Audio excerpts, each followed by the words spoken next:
make sure that you're all aware. Anybody that you get as a lead, I want to make sure that you're keeping them and utilizing them properly, I should say. Don't just say, okay, this person has bad credit and get rid of them. Not good. So I wanted to give you this. This is the gentleman that most of the places I found out around here, most of the lenders, everybody I talk to, seems to be referring their business to them for credit repair. Okay. And so what you want to do is, if you're going to send somebody over or refer them, I would reach out here in the next day or so and just send an email to Chad and to Ben and say, hi, I'm so-and-so with the Dream Team. I just want to let you know that, you know, anybody that we have that I need to refer to you, I'll be sending over, and I'll also send you an email to let you know that I referred them with their contact information, just so you're doing due diligence on your end and making sure that they have that person's number and they can reach out to them, and vice versa. So you can give your people this number. I had a lady that her credit score was 400, and they got her credit score to 620 in 3 months. And she was good to go, which is important. You don't want to just throw people away and say, oh, well, they said they can't afford it. Well, find out why. Find out what the situation is, and then tell them, you know, talk to Chad or talk to Ben and see what the situation is. And people are going to say, I checked on Credit Karma. No. That is not the same as the FICO scoring system that the lenders use. So something that the number could show lower on there is actually higher in the FICO system, because they score it differently and by different criteria. And so a lot of people do not know that. That number varies between 100 to 200 points with the different systems. So you want to make sure that people are finding out, and if they're not ready, this is definitely the person you want to refer them to. So that way you can have them in your downline and check up with them at least once a month and say, hey, how's it going? You still working with Chad? Are you still working with Ben? You know, how's that going? And then you can send Chad and Ben an email also and say, hey, you know, I know you're still working with them. How's that progressing? So that way you're in the loop and you don't lose that person the second they're ready credit-wise. I had 2 people come out. I have another guy in Sheffield Lake who's coming out, and I'm going to list his little cottage house and help him buy a bigger house, and he's been working with them. So that's been going really well. So I just want to make you guys aware of that. If you guys have any questions, let me know. Yes? I have a question. Sure. So I have a lady who's working on her credit, and I offered to hook her up with someone with credit repair, and she said no because she's doing well on her own, fixing it herself. Well, so I've just been keeping in contact with her. Is there anything else that I should do, like to try to get her this way versus fixing herself? Because she really feels that she's doing a good job all by herself. Okay. Is she working with a lender yet? No, because she said that her credit score was very low. So she said she did check it on Credit Karma, like you said. But she said that she's been fixing it, and she's already brought herself from like a 520 to like 600 or something. And she said she only had like 3 more big bills to pay off that were like in a range of like $2,000 or something altogether. I would definitely have her reach out to Ryan, and the reason for that is Ryan is pretty good about pulling a soft pull, not a hard pull on their credit, and he will tell them, from what I see, if you do this, this, and this, you'll be exactly where you need to be and a little bit over, so you have a little bit of cushion. Because I've had other lenders say, oh, they're exactly at 620, and in the middle of the process, for some reason, a creditor will pull their credit, not because they're delinquent or anything, but just to pull it and see what else they're paying, and boom, it knocks them down 5 or 10 points, and then they're not eligible. Ryan doesn't do that. He makes sure that they're at a number that's going to give them a little bit of cushion, and so that way there's no delay in the process or any bumps in the road. And he is actually very good about pulling it and saying, I see that you have 3 collections. If you can get payoff letters, even if they're not paid in full, but you have something showing that you paid them, it takes them a little while to update, but Ryan can start the process in the meantime, and he has those payoff letters, so he can take it to underwriting and say, I know it hasn't updated yet, however, we do have the payoff letter. So, you know, he can work through that. I had somebody who just had to take one of those weird little credit counseling classes that you do over the phone, and it's for OFA, like they require it. So there's a lot of different programs and things that Ryan can help out with credit-wise that'll get them into a better program, which is what you want. You always want to service your client the best you can and get them a better deal if you can. And, you know, some of those programs help with down payment also. So right now is tax time. I know people have the down payment, but sometimes people need to split that with closing costs. So going to them is great. And Ryan said if it's beyond his capability, if it's more than he can do, he will refer them to them too. However, if it's something like that, I would just go to Ryan and say, hey, you know, I have this client, they're working on it on their own, and they're going by Credit Karma. Can we figure out how close they actually are? Because Credit Karma can say they're at a 600, and in reality, they might be 580 still. You know what I mean? Right. So you want to make sure that you're getting an accurate number for that, because that is going to tell you how much longer, how much you're going to have to follow up with them, and when they'll be ready, a ballpark. And you have to tell people right now, too, you're working on your credit, make sure you keep up with that, save your down payment money. Because not everybody's eligible for the down payment assistance programs either. So there's certain criteria for that. Any questions? Okay. Dave, since you and I were talking about this, I thought I'd print this and give it to everybody. It's for the mega open houses, with the exception of some of the things at the bottom. I know people don't like to do video, but I'm going to tell you now, people will watch it. Do a quick video. You can do, I know some people like Snapchat, but not everybody uses Snapchat. Do a small video and get people excited about your open house, you know. Putting it on there, people are going to click it. They're going to watch it. It's a video that people want to see what you're going to say. So I would definitely, I know this sounds cheesy, but I watched this thing on YouTube, and this guy did a video in front of his the house he was going to do the open house for. He stood in front and he pointed at the sign. He was like, look, it's happening. It sounded like a used car thing, but let me tell you, he had over 500 views on that video. 500,000 views on that video, because people were sharing it, laughing at how it was or whatever. And he said, and you know what's the great part? I did this video and I had 150 people come to my open house, even though some were just to look. He goes, it doesn't matter. They came, they told somebody else about my open house. So, you know, even though people, Dave, I know I'm a person that I'm like, oh, I don't want to be on video, but I will do it if I know it's going to produce results. So I will make an ass of myself. That is okay. but I just feel like if people are in front of the sign and you're in front of the house and you're like, hey, this is my open house. Look how nice this is. Act like you're the guy acted like he was walking towards the door, and he was like, oh, gotta come see it on Sunday. See you then. So like he dangled the carrot, but it was cool and people watched it. So as cheesy as some people think that is, it's something that you want to engage people. That's the whole point, is to engage people and get them to see where it's at, you know, what it looks like on the outside. Pictures, yeah, they're good, but people are like, hey, he's right in front of the house. Like, I like the landscaping, or I like the yard, you know. So that's fun too. Email and Facebook posts, if you have to. I would send an email to everyone in your database that you have, just letting them know, even if they're not looking, you don't know who they know that will be looking. So that's very important that you communicate with people that you know, your sphere. Just, I mean, I put it on LinkedIn. I think it was my second or third open house. I posted on LinkedIn, and somebody from LinkedIn came to my open house. I didn't even know them. He was like, I live in this area. I just wanted to see what the house looked like, you know. He goes, and I told my buddy from work, so he's probably going to come. I was like, okay, you know, like that was fun. I didn't think that that was actually going to work, and it did. So you never know where people are going to show up to your open house for.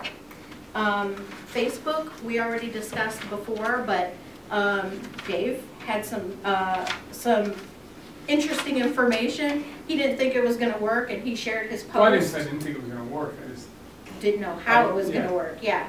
So he shared it, and he got all kinds of views. He was able to see the stats on how many people looked at it. So it's all about where you get it and who you get it in front of. That's so important, even for your listings in general, but definitely for your open houses. You want to make sure that people are seeing what you're putting out. So we'll do a different social media class on how to get people engaged in what you're posting. You're not just posting random things. You want to make sure they're looking at it, you know, that they're reading the information you're putting out there, because you want to be the information person that they go to. Since we did that social media thing on Friday, I think I have over 100 more contacts on LinkedIn. See? Yeah. So it helps. You just have to pick your niche on there and pick what industry or whatever it is, and start adding those people and sending them an email and saying, you know, thank you for adding me. I appreciate it. This is what I do. Tell me more about what you do. The more you network, the more people you get engaged in your social media pages, when you have an open house, when you have a new listing, and the more they spread that. So it's definitely, I know it seems like a lot of work, but if you do it up front, it pays off, for sure. Did anybody try the Twitter thing that I gave them? I know Dave said he started. Did any of you guys try it? Christina? I'm sorry. So definitely, I would definitely try it, because once you get, I gave you the exact blueprint of how to set it up. Once you set it up and follow that, you're going to start noticing people are liking your tweets on there, that people are following it and whatnot. So just try to keep up with that. Door knocking, I know the weather is not great right now, but if you do at least the block that it's on, in the summer, you know, try to spread out a little bit more, but you definitely want to do that. And your calls, go into Cole Realty and type in the address and pull up the neighborhood. That is the best thing that you can do, and call the neighbors. I know all the numbers aren't the greatest, but work with what you can. Make those calls, because believe it or not, if those are good numbers and you're telling them and saying, hey, I just want to invite you to the open house, or if you know anybody who you want to be your neighbor, this is the house to come and see. It's a quick, simple call. You know, if they're giving you information, that's fine. Go ahead and run with that. But your purpose is to get them engaged, to come to the open house and let others know. You know, and that's your chance to say, hey, you know, don't you want to pick your neighbor? You know, and if they say, well, I'm moving, boom. Say, why are you moving? Why don't you come to the open house? Let's talk there, so you can come and see the neighbor's house. And when they come, get them. Get them. Like, that's how you do it. You have to invite people. And I would even invite people that are not listed yet, that you're nurturing, and say, hey, come to my open house and see what I do differently than other agents. Have them come and show up, and you know, have everything set up. And I have some signs that I'm going to print for everybody that I went over with Dave, that everybody will have to get a frame for. So they put it up and they put it in front of the book, so there's no explanation of, hey, you need to sign in, the owner wants you to. It explains all of it, and it's really nice. And you just prop it up, open up your open house book, and let them sign in as they come in. I mean, so I definitely would invite some of your prospects to your open house, so they can see how your open house goes and how you operate an open house. So keep that in mind too. That's actually another marketing tool to close some deals too. And it says as many signs as possible. I don't know if we can do that. We are watching the signs. Thank you, Zach. So I see that a lot, though. I watch a lot of different videos. Somebody's gonna put up a lot of signs. I mean, we can pull signs in from other people. right. I mean, and if people are signing this How many open out, houses is there right now? Hardly anybody's doing open houses. right, because of the weather. So There's if you probably have one- to, well, the weather doesn't matter. I mean, the people that you're gonna get into an open house right now is usually the motivated people. They're not. So they're gonna be a little slower, because you may Yeah, not get as many they're looking. maybe a little bit slower, because you're not gonna get the tire kickers. right. But if somebody wants more signs to put up, hey, we can rally him all the open house signs. Right. It doesn't have to have the time and stuff on it. No, it's just Well, directions. I watched a video about a guy, he's like, he put all in a row, they put like 20 of them, and he said there's something about it. They do that in Florida. Yeah. There's something about it that just Crazy. kind of, because when you have that one sign there, if someone whips by it, or there's not a balloon out because Right. it's windy or raining, whatever. But I think if there was some more, Yeah. I think our signs are, and not because I mean, I don't see great in the distance, I think they're kind of tough to read from a distance. What? You So said what about strobe. strobe lights? Strobe light would be a good idea. Or one of those guys that sits like that. Get in the water. I don't know what they're called. And you guys are gonna laugh, but they sell these little clamps. I'll have to Google it where they sell them at. but they're like little solar light clamps that go on the top of the Yeah, I've seen sign. those. So that way, you just put it on the sign normally, so that way the sun absorbs it. At night, it lights it up. So as people are driving by, they're gonna see the sign, which is nice. I mean, people drive around at night, you get people to get out of work, That's second unique. shift. That's what Never everybody seen likes that. about our actual signs that we put in the yard are all fluorescent. I don't know anybody else that does that, not fluorescent, but they're reflective. Yeah, I don't know anybody else that has reflective signs in this area anyway. right. Or typically, we talked about this, the only sign in the yard is the one with the time, and the other signs do not ever have the times, or do you put the ones with the times also? They don't need to have the times. No, I usually do 2 with time and 1 without. So I put 1 in front of the house, 1 a little further down, or if the house is in a strange area, I make sure there's another one that has the time, and then the day of, I put the directional out. And I put the directionals out as soon as possible, I wouldn't wait. Like on Thursday. If you know you're having it on Tuesday, if you know you're having an open house on Tuesday, I'd put them out as Yeah, quick because as the possible. directionals are gonna point to the one with the time on it. You know what I mean? It's Yeah. gonna lead them there. I did so they're that, gonna and then know. the snow guys came, they plowed my sign, it got buried, and I had to move it. Yeah, if we get a lot of snow. I thought I better the put it sign out in, before that the would- ground's so cold and frozen, and I got to Ridgeville, and they were like behind stuff, and I had to put them up on a snow pile, because it's like, it's kind of fun. A trick with our signs too, is, some of you might know this already, but have a hammer and a screwdriver in your car. So those thin, you know, you can't get them in you can't even get them in dirt sometimes. Yeah, you can dig a Take hole. the screwdriver and hammer the screwdriver and take it out, and that's where you're gonna put the stakes. Lunch with neighbors. I actually went to an open house that they did that. I was at my friend's house, and of course it was a $400,000 house, but they did an hour before their actual open house, and they had lunch with neighbors. So the neighbors went over there and they had sandwiches, and they were talking to them, and the agent was explaining, you know, this is your neighborhood. If you know somebody and you want somebody in particular in this neighborhood, that's who you, I mean, and it was like a little luncheon, like everybody was sitting at the table, everybody was talking, and you know, that kind of like a little neighborhood meeting, like, hey, I'm selling my house.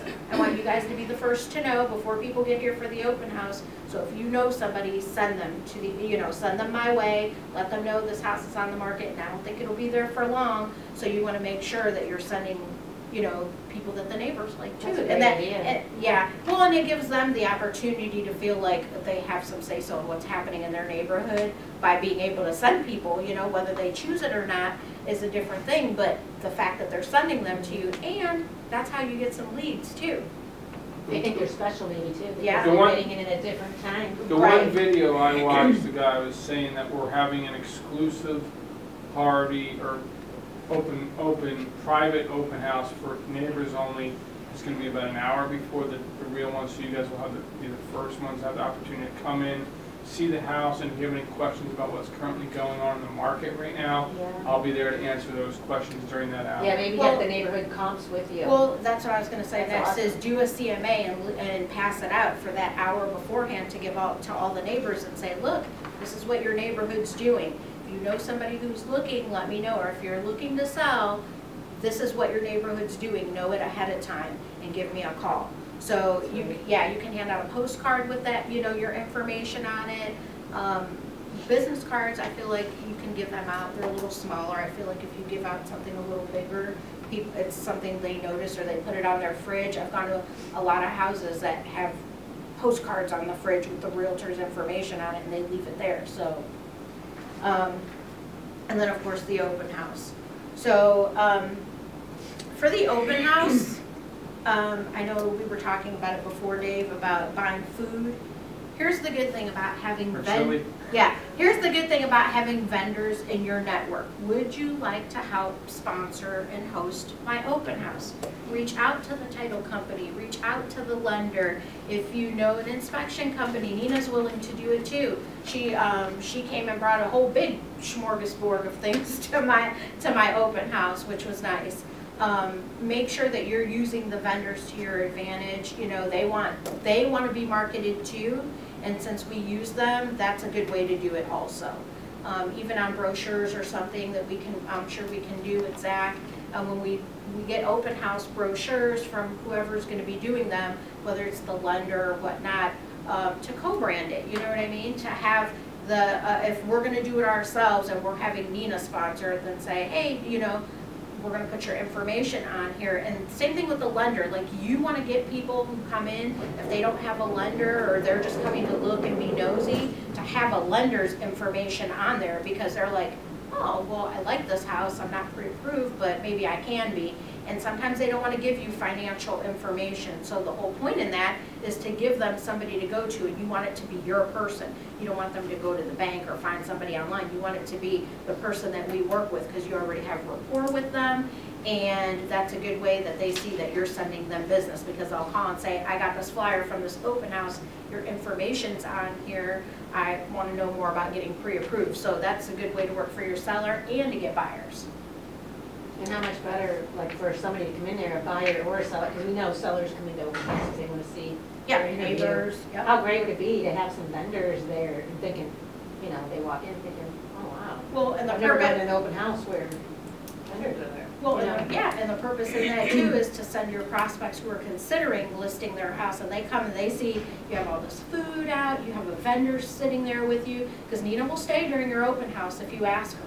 So, you know, that looks good for you. That shows presence, that shows that you, it's not just you. They're getting the team, they're getting our extended team, so that's definitely a plus too. You want to make sure that you're doing that also. We gotta make sure that we do a good enough job promoting it before we have the vendor come in and.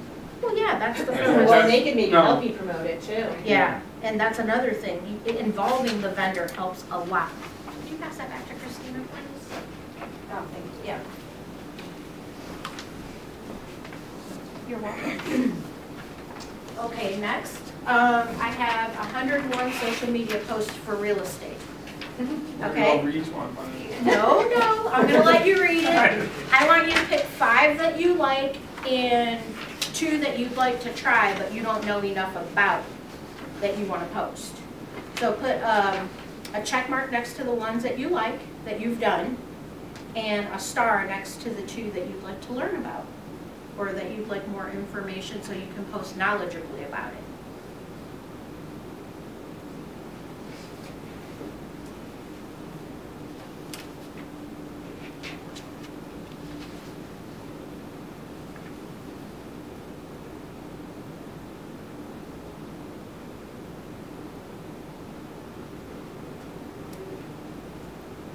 Nobody picked 24.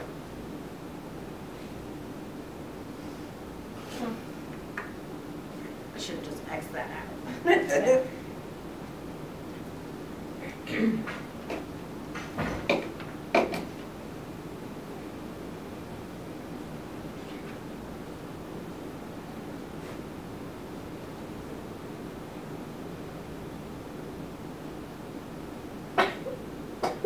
Bless you. Bless you.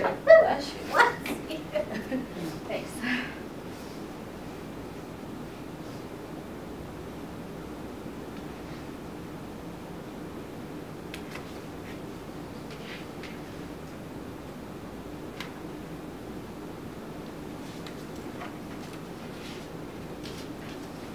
Just so you guys know, this is 3 months worth of posts.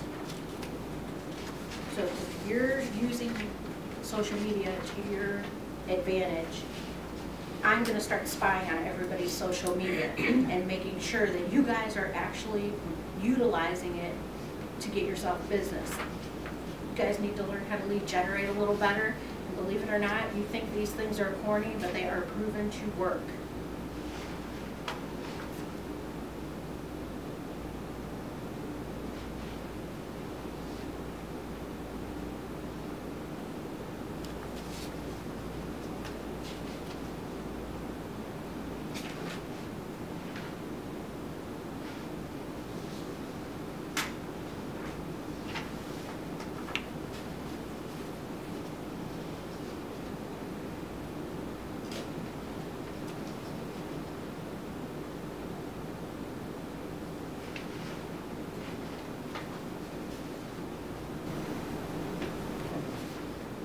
Christina. Go ahead, Go ahead. Do we do what I like first? Yes. Okay. Thank you. I liked the upcoming fun events in your area. Okay, Review a restaurant you love. okay, Why do you enjoy living where you do? nice. What are great getaways within 2 hours of your community? And recipes to make break in that new kitchen. So I got addicted to my slow cooker. Nice. Okay, now, most of what you just said means that you need to be the expert in your neighborhood, which means I would go and introduce myself to that restaurant that you like so much in your neighborhood and take a picture with the owner or someone that works there and post it on social media and say, hey, I'm at my favorite place with my favorite person, and point at them and say, you know, what the restaurant is, and then post a little bit about what you like. You can post 2 pictures and post, like, you know, do the split and do a picture of you with that person and like your favorite dish or something like that. So people know that you're out in the community. And if you're tagging that business, they love that. They love that. They will be like, oh, there's my favorite neighborhood realtor. You know, there's my girl. She comes in all the time. So you want to make sure that you're marketing and you're being positive in the neighborhood and boosting some of the businesses out there, because that helps for you. And then they know when somebody comes in and they're ordering something, or they overhear somebody wants to sell their house or they're looking to buy. I know somebody who lives right here, you know. You want to be that person. You want to be that top of mind person. So definitely work your neighborhood. And what were the things you wanted to learn? Why should someone buy and not rent a home? How technology can assist in the home buying process. Oh wait, no. Post a Throwback Thursday post looking back at your community's history. That's always fun. Yeah, and that's always something that you can actually email the city, and they'll email you old pictures of like old buildings and things like that. Mm-hmm. And then you can post, this was what such and such building looks like. It looked like 1910 or whatever, you know, so that's fun too. The city usually keeps a lot of old photographs, or you can contact the newspaper. If you contact someone at the newspaper, they'll pull their archives and send you one. Okay. Yeah. Mm-hmm. Very good, Christina. We will work on your 2 when we do our one-on-one. Okay, Dave? Okay. All right, the things that I like, why someone should buy and not rent a home. Look, so that was the one you like, and that's the one she needs help with. Okay. So that is a match right there. That means that you can help her and tell you, I want you to show her, not right now, but I want you to get together with her and show her how you would present that to someone, so that way she knows. Okay. Okay? Right. I also like group 12 and 13 together, because it's why do you enjoy living where you do, and showcase the outdoor paths and recreation nearby. Mm-hmm. So I kind of, we talked about me trying to farm my area, so I want to start doing that. Right. I also marked that I like how the mortgage rates are looking right now, because I think people are constantly looking to find out about what it's going to cost them to buy the house. Right. How many more likes do you need? One more for you. My communication skills, how I stay in touch with people, Okay. which I tied into how I'm different from other agents in the market. They kind of, some of these fit together. Right. Things I want to work on.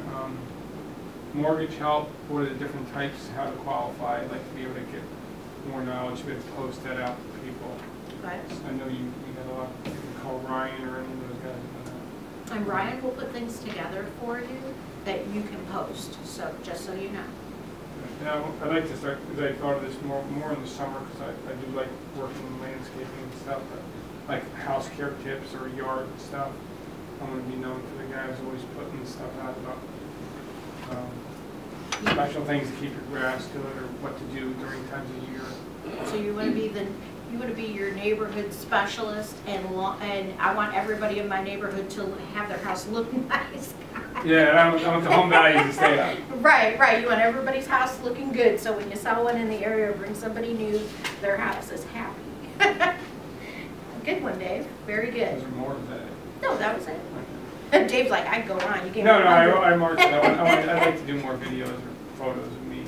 Like the other day, I just realized now when it was freezing cold and a blizzard out, that would have been a good time to be making a video like the news guys do. Like, Right. why are you standing outside? Like, it's like snowing out. Like, go inside. Well, you know, and that's where it's perfect. Like, I was just down this weekend to Florida. You don't know how many Ohioans are down there. Right. There are so many people from this area that are down there. That's when you get out there in the freezing cold like today, That's what even, I'm it's saying. -3 before I came in here, and it's only going colder today. Get out there and show a picture of you all bundled up and say, anybody wanting to get a second home in Florida, let me know, you know, I can help you out. Yeah, you that's know? a great idea. And you can For always referrals. do referrals, you know? Right, and that's how Make you know that who money. wants to sell their house too. Yeah. They wanna move, we'll refer them Yeah, down if you there wanna and we'll move sell or- their house. Or have Second Betty is with a thinking coat of- on in Florida being like, wait a minute, I'm in Florida. I don't need this. Actually, it is cold there right now. Right, yeah, Texas is getting a lot of cold weather right now. My friend texted me this morning. She's like, I have a winter jacket on and I live in Texas. I'm like, They said it's the coldest in Sarasota that it's been in over 20 years. yeah. How cold is it? It's like 150. Mhm. Like, I think with the sun it got, you know. It's a little today warmer It might there. have gotten 65. Tampa was much colder, like. Oh yeah, Orlando was freezing. They were So, cold. that's why I tried to salvage again. All right, who wants to go next? Brendan? They're about the same as Dave's, but articles, the ones I like, articles about your local housing market, Okay. why someone should buy and not rent. Okay. How are mortgage rates looking? How can a person access their credit score? Your strategy for top dollar, I kind of want to learn more about. Okay. How you work with kids during house tours is something I guarantee I'm not good at, so I would need to learn more about that. We will work on that. Have your kids sit in the car. I'm an only child, never been around kids. Oh, man. Tips for taking care of a back patio, also like things like Okay. things I guess. I don't know. Good. I'll tell you when my family reunion is. What's You're that? welcome to come to my family reunion. I have like Oh, 50 some oh. nieces and nephews, so. Yeah, I was gonna say, Throw me into the Of all fire. ages. you're the baby of what, 9? 9. Yes. I was an aunt when I was 3, so. I'm a great aunt, probably 30 times over. Yikes. That's big family. Brendan's like, I don't even have brothers and sisters, man. All right, so those are the two you wanted to learn about? The ones I want to learn about is getting top dollar and taking care of kids, I guess. Okay. Not a daycare, but Yep. okay. All right, Jessica? So 5 things that like I'm currently doing to try and help the team, I guess. An approach to it would be like articles about your community, detailed, interesting photos of the team's newest listings. Why do you enjoy living where you do? And then, throwback posts looking at your community's history. I like stuff like that Yeah. as it is. So, and I think I did 3 things that I would personally like to learn about that I could help the team with. Would be your strategy for getting top dollar, creative ways to market the homes, and showcase a member of the team. Yeah, I think we want to do a monthly spotlight on our actual team page. Yeah. Of our like agent of the month kind of thing. I think that'll engage people to see, you know, Dave is your neighborhood expert in Fairview. So people are like, oh, okay, so Dave's the guy I need to be talking to out there. You know what I mean? And a little blurb about Dave and Dave's new snazzy picture that he got his new headshot. So, so that would be fun. Yeah. But I think that that's a good thing. You do purple shirt. Because we are a team, but everybody has their own strong suit in their own area. And, you know, and so people have a little bit of background on what you know and what you're doing. So it keeps people updated. And then you can share that to your regular page from there too, which is nice. Be like, hey, look at me today. So, all right, great. Erica? So things that I would like to work on is which movers do you suggest so nothing gets broken? I have some of those for you. What are great getaways within 2 hours of your community? Nice. And then things that I like are how to house hunt with kids, photos with you and your clients at closing, if that ever happens. Best way to find a babysitter, best happy hour in town, and how to identify a home that clients can grow into. Nice. So for that last one, which is fun, I think a lot of people are pretty good at that when they know, if you do a buyer consultation, you'll know the family size and you'll have all their criteria. So going into the house and getting them excited about it and saying, hey, this is on your list. You wanted this island in the kitchen.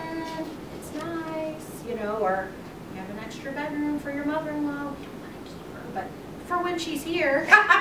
So, you know, you want to make your funny. Right, you want to make your showings fun, but you want to point out the criteria that they're looking for, and that's why you brought them there. So I feel like even though we do the automated list and they get the emails of the homes and everything, they're assuming, and assuming is the nice word to say, they're assuming that all those fit their criteria. They want to see all of them. Well, no, they don't.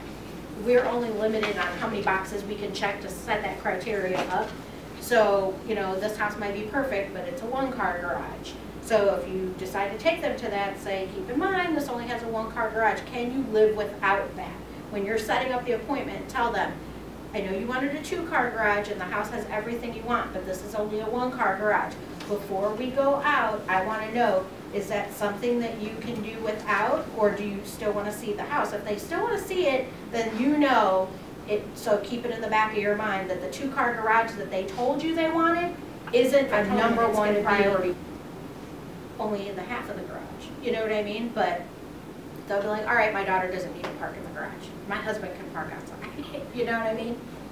Remember too, especially in certain price ranges, I'm sorry to interrupt, I just want to throw this out there because I probably have more. You're next, with so go everything. ahead. But if, obviously, a house probably isn't going to mark every single checkbox. Right. But, and we know location is the number one thing that we can't change. There's a lot of other things we can change. For instance, I had a buyer that they wanted in Redtail, period.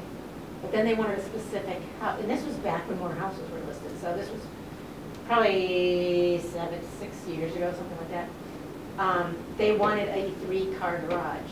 Well, guess what? I sold them a 2-car garage, and they built that tandem 3rd-car garage. There was space there. So keep that in mind. Hey, this would be perfect. And it doesn't have that 5 bedrooms you want, but it has a big, huge den that you can make into, you know, just think of it that way. To expand on that too, I guess, a point in question, I guess, because I know in Lakewood, if you like tear a garage down, you have like 30 to 90 days to rebuild exactly what was there. So then I don't know if in certain communities, if you're not able to add, you know, if it's you want a 3 but there's only 2, or there was nothing. It's all going to go to, depending on the building department and the, you know, in pretty much any community is going to have certain restrictions. But if you are that neighborhood expert, you already know that part of it.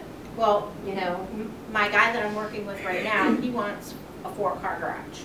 I took him to see a house that only had a 2-car garage, but it wasn't a brick garage. So what I told him was, you can add to the back of this garage and make this a tandem garage. Your yard is huge in the back.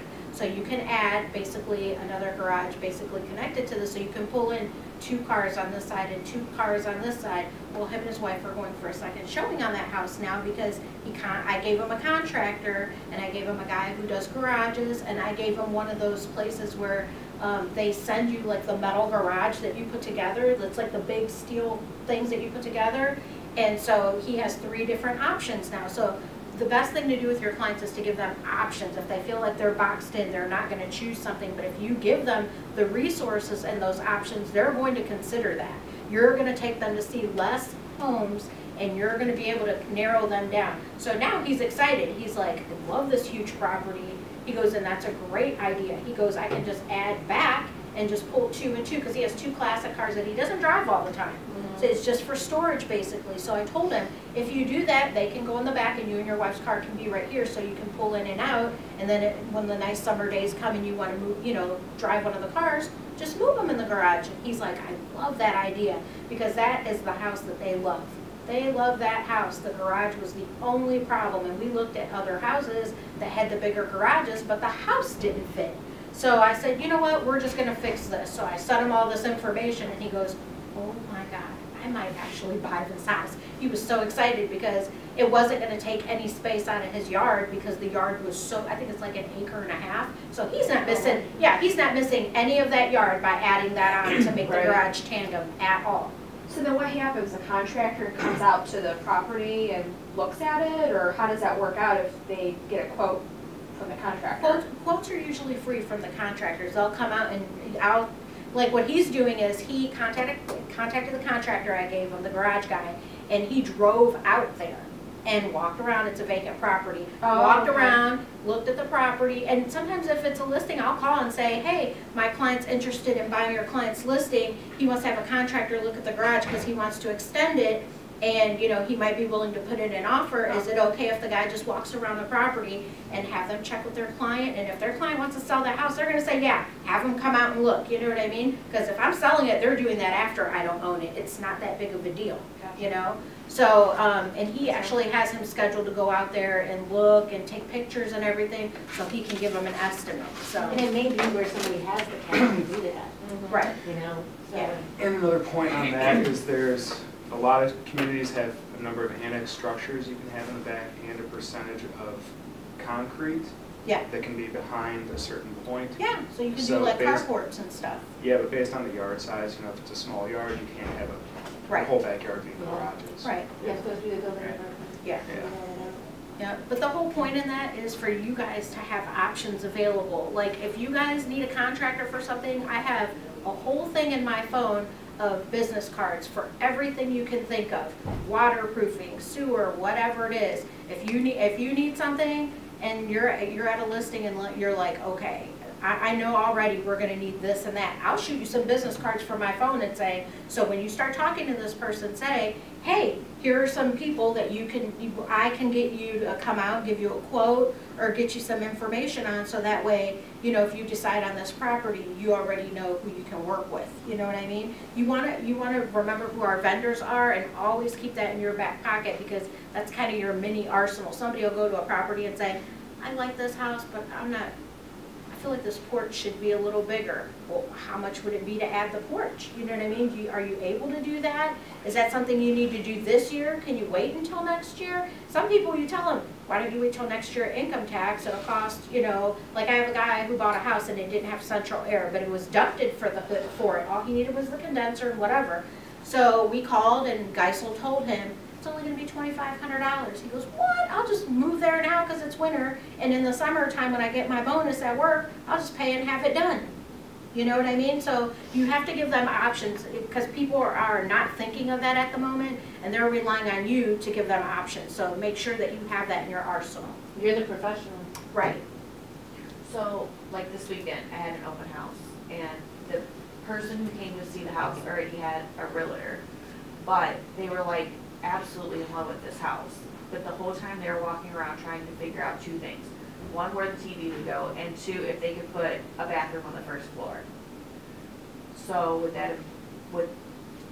should I have been like, oh, well, you know, if I had a plumber or something, should I have suggested that? Or should I have waited and let them talk to their own realtor? Well, I mean, as they're 'Cause it's walking our around the listing, open house. obviously, and they're really interested.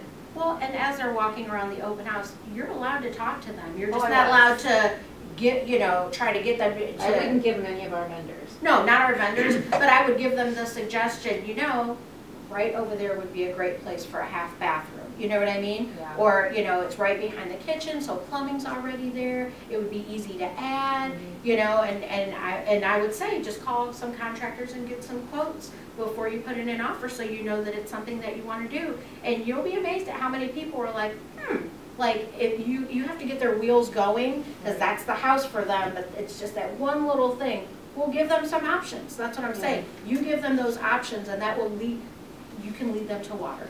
Lead them, help them learn that there are more things you can do with the home, you know, that's gonna make it fit if everything else does. A big thing with that is laundry rooms. There's a laundry room in the basement. Yep. And a laundry room can fit in a closet.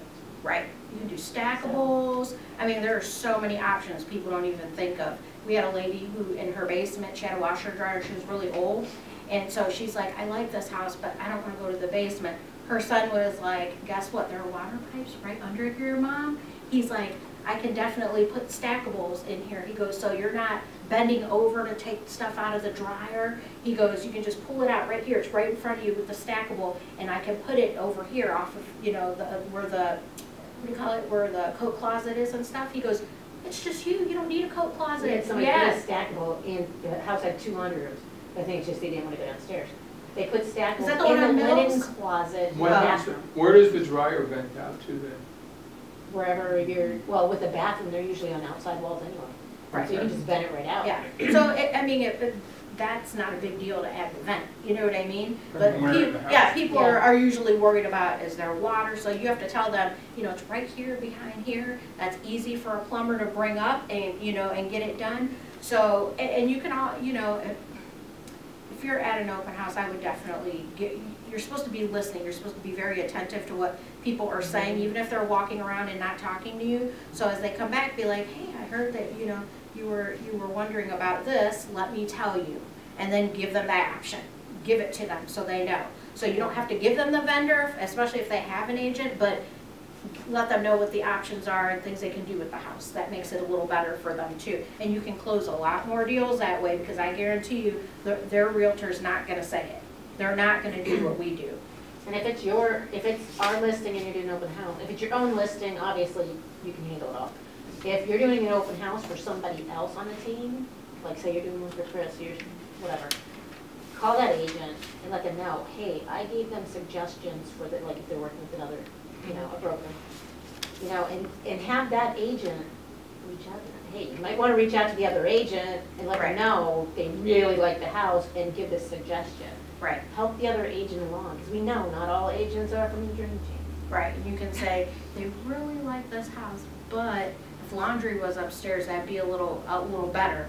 And say, you know, we think that a nice stackable would fit there. Some people will be like, let me see what I can do, and they'll work it in if they really want to get that house sold. Especially houses that have been on the market for a while. Those people are like, all right, I'm done with this house. I've had it on the market for almost a year. Let me just do that and see if I do that. You know, if they put it under contract and I add that there, will be something they'd be into. And boom, your house is gone. So, all right. Good sir, in the back. Oh, my turn, huh? I guess the couple things to look at to do would be, like you said, showcase a member of the team. Like that one jumped out at me because I actually saw last night, she kept popping up, an agent that I know with Howard Hanna, she kept popping up on a couple different Facebook ads. And I said, get to know her, and it's like, nice. We should be doing something like that. Right. So that popped up. Things I also, mortgage help, like Dave was saying, knowing different types and what qualifies, and it's knowing a little bit more, having a little bit more knowledge there. And then tips for living in a home while it's for sale. Yeah. But I mean, things I'm already doing. Oh, I'm doing a weekly series. Whether it's any of this stuff with the weekly series, I think that would come in handy. I mean, I'm already doing a lot of things like, because people are like, I see you all at the farmer's market with the kids, at the zoo with the kids, and or something, different kid-friendly things that, bunches of those out there. Tips for figuring out if a home has nightmare neighbors would be a great series. You can secretly, just so you know, it's public information, you can call and ask the police department how many calls have been made, or were there any instances at a certain, like if you go to look at a property to list it and you see the neighbor's got like 4 junk cars and a whole bunch of bad kids outside, you can call the police department and they will tell you how many reports have been called to that house. It's public information. Well, like anybody can go to the police, anybody can go to the police department and get a police report. You have to sign it out, but it's public information. It's on the scanner. You can go and get it. That's good to know. Well, I showed a house that next I door. wonder how many calls are to our next door neighbor that we called Yeah, about the dogs. next door, the garage door looked like somebody had like either batting practice or just shot up the garage door. It was so bad. windows busted in it, like just holes and dents and everything across the entire garage door. It's like, it looked like, yeah, the kid either set up like 100-mile-an-hour fastballs and was not very good at hitting. Right. Because the thing So- was beat up. It was like, what's going on next door? Yeah, and that's another thing too, some areas do have like neighborhood watch, those are Yeah. good people to ask as well. And of course you can check in the newspaper, but you know what I mean, like the online newspaper, you can type in an address or a neighborhood and things will pop up, so, like local news and things like that. All right, before everyone leaves, I'm gonna give you this, please return it to me before the end of, well, I would say by noon if you can. It's for questions about short sales and foreclosures. So if you have any questions about either of these, Marty, this is for you. That way you guys can write down your questions, and then what's gonna happen is ear review is coming in tomorrow, and I wanna make sure that we get these into them so, in time, so that way they can prepare something for us tomorrow and answer your questions as far as what the processes are and how title handles it from their end, what we need to have from the bank, what the seller needs to have from the bank, and things like that, in order for them to continue their process, and they'll explain from there what happens. We good? All right. I'll give you guys each one of these. And that is all. Do you have any questions?